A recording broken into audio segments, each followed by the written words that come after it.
ఈ దినము మీకు వచ్చుచున్న మాట ఏమిటి అంటే యిర్మీయా గ్రంథం 30వ అధ్యాయం 19వ వచనం.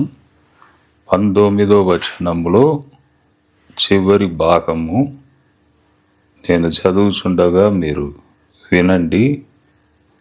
జనులు తక్కువ మంది కాకుండా నేను వారిని విస్తరింపజేసేదను, అల్పులు కాకుండా నేను వారిని గనులుగా చేసేదను.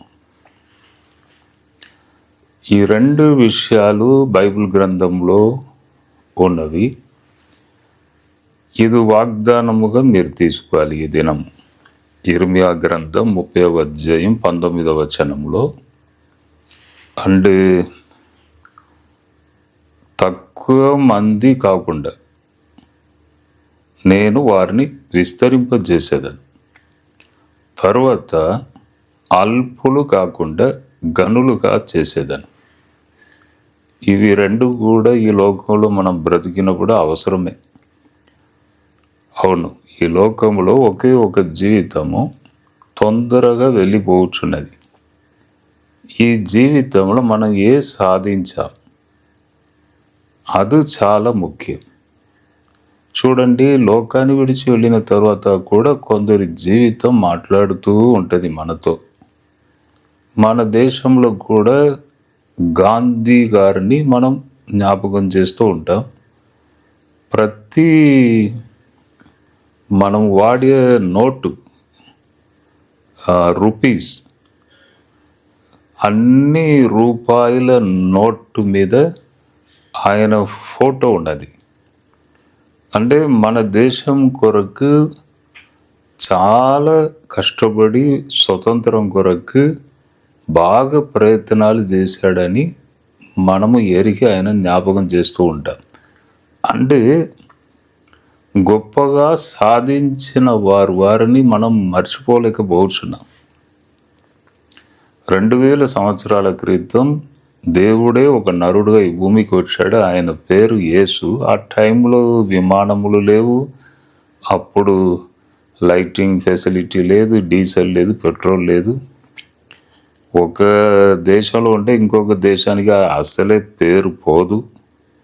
అంటే అక్కడ ఉన్న ప్రాంతానికి తెలియడమే చాలా కష్టం. పబ్లిసిటీకి ఎక్కడ అవకాశం లేదు. కానీ అటువంటి టైంలో కూడా యేసు ఈ లోకంలో ఉన్నప్పుడు అద్భుతాలు సూచక్రియలు చేస్తే వేల ప్రజలు బహు జన సమూహము ప్రభును వెతుకుతూ వచ్చిందంట. అంటే అటువంటి ఆ టైంలో ఆయన పేరు చాలా గొప్పగా ఆయన విస్తరించబడినది. అతన్ని గురించిన ఒక పేరు. అంటే ఎందుకు చెప్తున్నానంటే ఈ లోకంలో ఉన్నప్పుడు ఏదో ఒకటి మనము సాధించి మన పేరు ఎప్పుడు నిలబడాలి, మనల్ని ఎప్పుడు జ్ఞాపకం చేసుకోవాలని కాదు. ఏదో ఒకటి మనము నేను ఇది చేశాను, ఇది సాధించాను అని ఒక పేరును ఈ లోకంలో నిలవబెట్టాలి. ఏదో బ్రతికాను సార్, ఉన్నంతకాలం ఉన్నా ఇంక వెళ్ళిపోయాను అని కాదు. ఇక్కడ దేవుడు ఏం చెప్తున్నాడు? నేను నిన్ను విస్తరింపజేస్తా, నిన్ను గనులుగా చేస్తా. విస్తరింపచేయడం అది చిన్న పని కాదు. విస్తరింపచేయడం అంటే ఇంకా పిల్లలు పెద్ద గుంపును తయారు చేయడం. అంటే మొన్న కూడా శివనగర్ అను ఒక ప్లేస్లో ఒక సంఘ పెద్ద, ఆయన పేరు యాకోబు. ఆయనతో చిన్న చిన్న పిల్లలు చాలామంది వచ్చారు. అంటే అడిగాను, ఇది ఎవరు అంటే నా మనవడు మనవరాలు, నా కొడుకు పిల్లలు అని. ఆయన వెనుక కొందరు వచ్చారు. నేను చెప్పాను, పెద్ద సైన్యమే రెడీ అయింది కదా అని.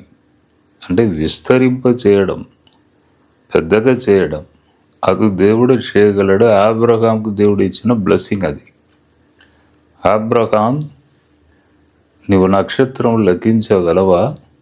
ఇసుకను లెగబెట్టగలవా? అలా ఉంటుంది నీ సంతతి అని దేవుడు చెప్పాడు.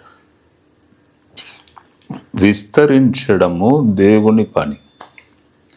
నా ఫాదర్ కూడా మ్యాథ్స్ టీచర్, స్కూల్ టీచర్గా ఉద్యోగం చేశారు. మేము ఫస్ట్ 1984లో వచ్చాం వరంగల్. అప్పుడు సంవత్సరానికి ఒకసారి ఫాదర్ వస్తారు.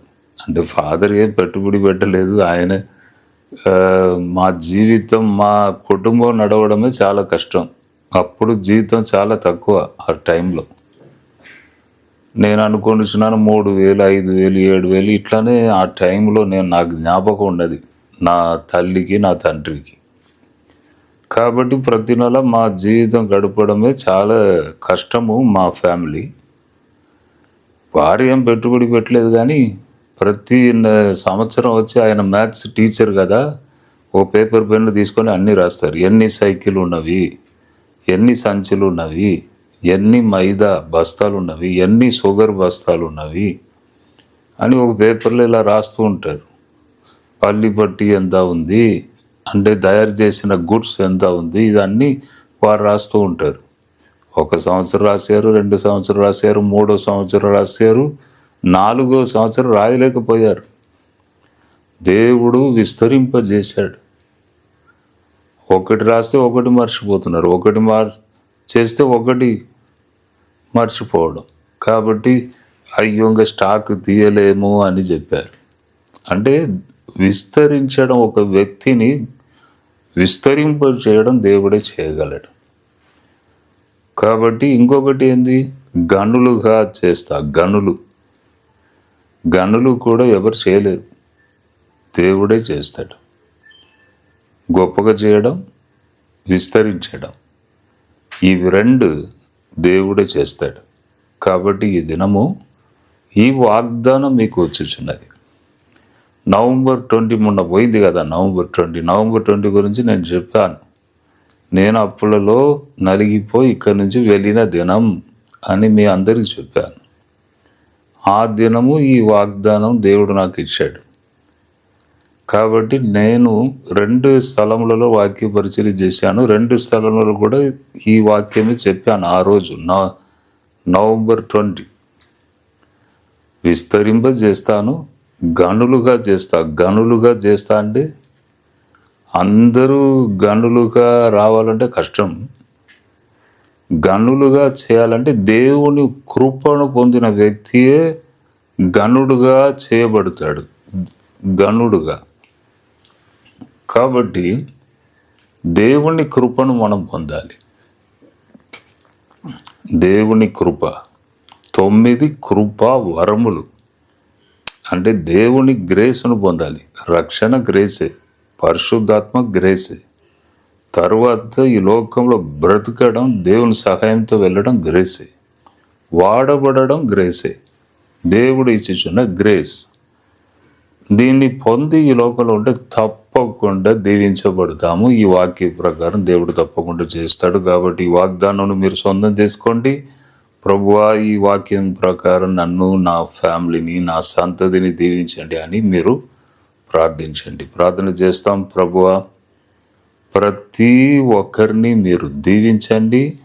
చీల్చబడిన మీ హస్తంను వారి మీద పెట్టండి. ప్రతి ఫ్యామిలీని బ్లెస్ చేయండి ఇప్పుడే. Now in the name of Jesus, in the name of Jesus అడ్డు ఆటంకులు అన్నిటినీ తొలగించండి తండ్రి. స్తోత్రం, స్తోత్రం, స్తోత్రం. ఘనత మహిమ నీకే మేము చెల్లిస్తున్నాం. యేసు నామములో అడిగి వేడుకొనుచున్నాను తండ్రి. Amen, amen. Judson Abraham YouTube ఛానల్ని సబ్స్క్రైబ్ చేసుకోండి, లైక్ చేయండి, షేర్ చేయండి. ప్రభు మిమ్మల్ని దీవించును గాక. God bless you, God bless you, God bless you.